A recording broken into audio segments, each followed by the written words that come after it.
Imagine what it's like to find your 10 half-brothers and sisters who were all conceived from the same sperm donor.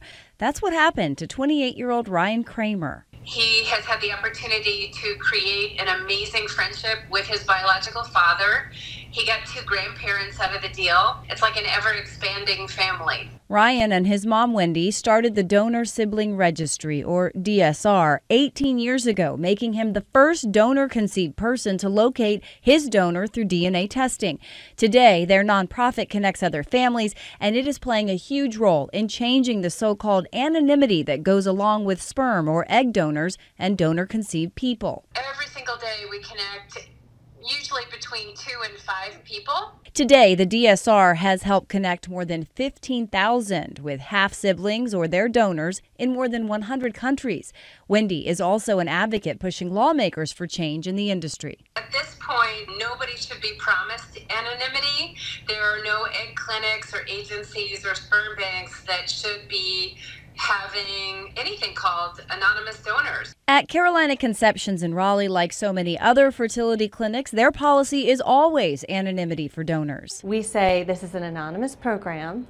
For all of our intents and purposes, it's going to remain that way. However, we cannot control what happens to the information. That's because, along with the Donor Sibling Registry, DNA testing kits like 23andMe make it as simple as a cheek swab to start the process of identifying donors. Carolina Conceptions is making changes, starting with the psychologist who screens potential donors. She asks them questions like, how do you think you might feel if in 18 years this child reaches out to you? But we do know that you can find anybody on social media or using some of these genetic tests that are available today.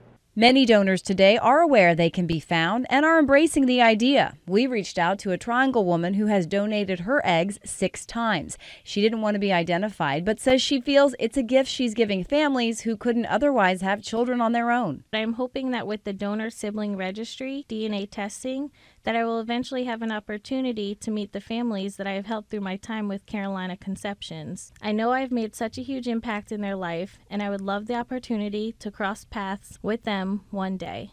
And that day will likely come thanks to science and social media. So the Donor Sibling Registry has nearly 59,000 members, and that includes donors, parents, and donor-conceived people. And today, there are about 24 egg clinics and agencies in the United States that write the Donor Sibling Registry right into the contracts, giving the families involved access to each other to share and update medical information, photos, or messages. And many of the advocates for it, they are saying that they hope that it becomes more commonplace. Yeah.